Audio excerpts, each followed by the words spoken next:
In Part 2, Chapter 73 of Don Quixote, Don Quixote sees bad omens everywhere when they enter the town, and Sancho Panza's comforts don't seem to help his spirits.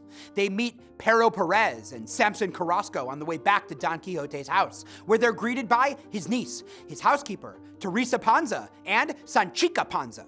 Sancho Panza takes his family home to tell them about his adventures, and Don Quixote tells Pero Perez and Samson about his plans to become a shepherd.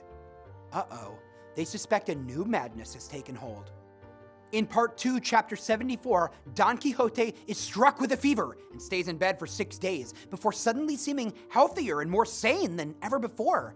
He tells Pero Perez, Samson Carrasco, and Master Nicholas he is no longer Don Quixote de la Mancha, but Alonso Quixano, and denounces everything to do with chivalric stories, saying they are odious and hateful. His friends, convinced a new form of madness has taken root, plead with him to reconsider. He insists that he's been cured, and then he announces that he can feel death coming. Don Quixote outlines his will. He leaves money to Sancho Panza and to his niece, who is not allowed to marry any man who has knowledge of stories about knight-errantry, and he asks that he be forgiven by the writer of the second part of the exploits of Don Quixote de la Mancha for providing him with source material in the first place. He dies 3 days later. Pero Perez has the scribe record Don Quixote's death so that no other person could continue telling stories about the lunatic knight.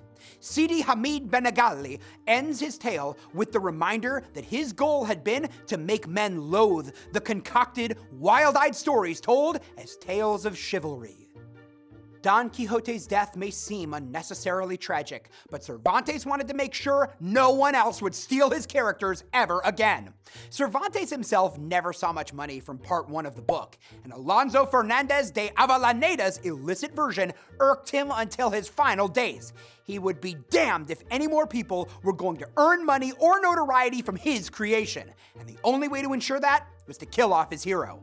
But art mirrored life, and Cervantes himself died shortly after the publication of the second volume of Don Quixote's adventures.